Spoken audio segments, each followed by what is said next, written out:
एक आदमी के हाथ से गिलास गिरकर टूट गया तो यह उसकी असावधानी है या प्रारब्ध। कर्म करते समय तो सावधान रहना चाहिए, पर जो अच्छा या बुरा हो गया उसे पूरी तरह से प्रारब्ध होनहार ही मानना चाहिए। उस समय जो ये कहते हैं कि यदि तू सावधानी रखता तो गिलास न टूटता, इससे ये समझना चाहिए कि अब आगे से मुझे सावधानी रखनी है कि दोबारा ऐसी गलती ना हो जाए। वास्तव में जो हो गया उसे असावधानी न मानकर होनहार मानना चाहिए। इसलिए करने में सावधान और होने में प्रसन्न रहें। परावध से होने वाले कुपथैस होने वाले रोग में क्या फर्क है? कुपथैस जन्य रोग दवाई से मिट सकता, परंतु परावध जन्य रोग दवाई से नहीं मिटता। महामृत्युंजय आदि का जप और यज्ञादि अनुष्ठान करने से परावध जन्य रोग भी कट सकता है।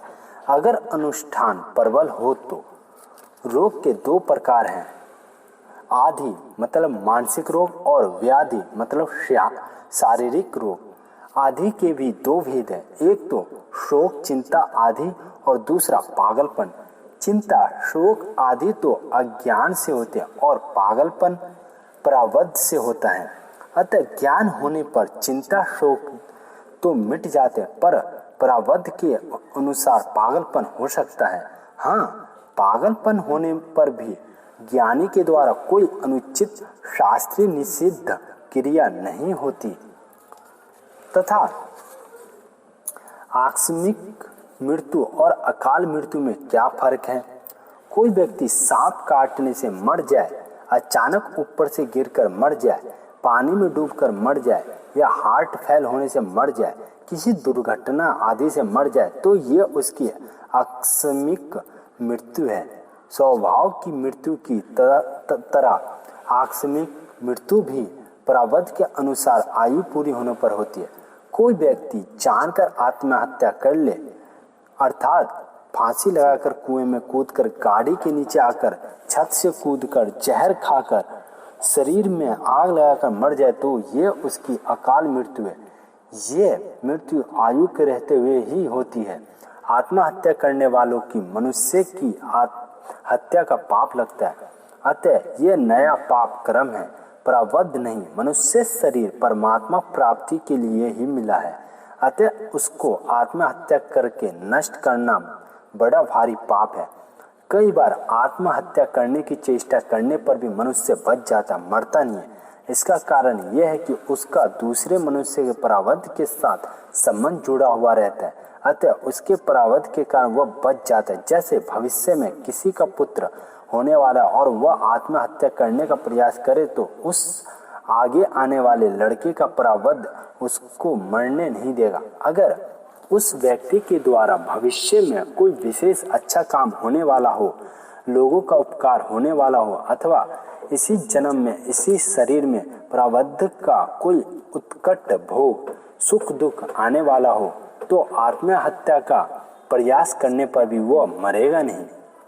एक आदमी ने दूसरे आदमी को मार दिया तो ये उसने पिछले जन्म के वैर का बदला लिया और मारने वाले ने पुराने कर्मों का फल पाया। फिर मारने वाले का क्या दोष? मारने वाले का दोष है दंड देना शासक का काम है, सर्वसाधारण का नहीं। एक आदमी को 10 बजे फांसी मिलनी है, एक दूसरे आदमी उस फांसी की सजा पाने वाले आदमी को जल्लाद के हाथों से छुड़ा लिया और ठीक 10 बजे उसे कत्ल कर दिया। ऐसी हालत में उस कत्ल करने वाले आदमी को भी फांसी होगी कि ये आज्ञा तो राज्य ने जल्लादों को दी थी, पर तुमने किसने आज्ञा दी थी? मारने वालों को ये याद नहीं कि मैं पूर्व जन्म का बदला ले रहा हूँ, फिर भी मारता है तो ये उसका दोष है। दूसरे को मारने का अधिकार किसी को भी नहीं है, मारना कोई भी नहीं चाहता। दूसरे को मारना अपने विवेक का अनादर है। मनुष्य मात्र को विवेक शक्ति प्राप्ति है और उस विवेक के अनुसार अच्छे या बुरे कार्य करने में वह स्वतंत्र है। अतः विवेक का अनादर करके दूसरे को मारना अथवा मारने की नियत रखना दोष है। यदि पूर्व जन्म का बदला एक दूसरे ऐसे ही चुकाते रहें तो ये श्रृंखला कभी खत्म नहीं होगी और मनुष्य कभी मुक्त नहीं हो सकेगा। पिछले जन्म का बदला अन्य सांप आदि योनियों में लिया जा सकता है। मनुष्य योनि बदला लेने के लिए नहीं है। हाँ, ये हो सकता है कि पिछले जन्म का हत्यारा व्यक्ति हमें स्वाभाविक ही अच्छा नहीं लगेगा, बुरा लगेगा, परंतु बुरे लगने वाले व्यक्ति से द्वेष करना या उसे कष्ट देना दोष है, क्योंकि यह नया कर्म है। जैसे प्रारब्ध है उसी के अनुसार उसकी बुद्धि बन गई है, फिर दोष किस बात का? बुद्धि में जो देश है उसके वश में हो गया है, ये दोष है। उसे चाहिए कि वह उसके वश में ना होकर विवेक का आदर करे। गीता में कहती है कि बुद्धि में जो रोग देश रहते हैं उनके वश में ना हो। प्रारब्ध और भगवत कृपा में क्या अंतर है? इस जीव को जो कुछ मिलता है वो प्रारब्ध के अनुसार मिलता है, पर प्रारब्ध विधान के विधाता स्वयं भगवान है। कारण कि कर्म जड़ होने से स्वतंत्र फल नहीं दे सकते, वे तो भगवान के विधान से ही फल देते हैं। जैसे एक आदमी किसी के खेत में दिन भर काम करता है तो उसको शाम के समय काम के अनुसार पैसे मिलते हैं, पर मिलते हैं खेत के मालिक से।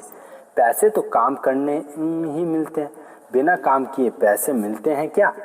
पैसे तो काम करने से ही मिलते, परंतु बिना मालिक के पैसा देगा कौन? यदि कोई जंगल में जाकर दिन भर मेहनत करे तो क्या उसको पैसा मिल जाएगा? नहीं मिल सकते। उसमें यह देखा जाएगा कि किसके कहने से काम किया और किसकी जिम्मेवारी रही।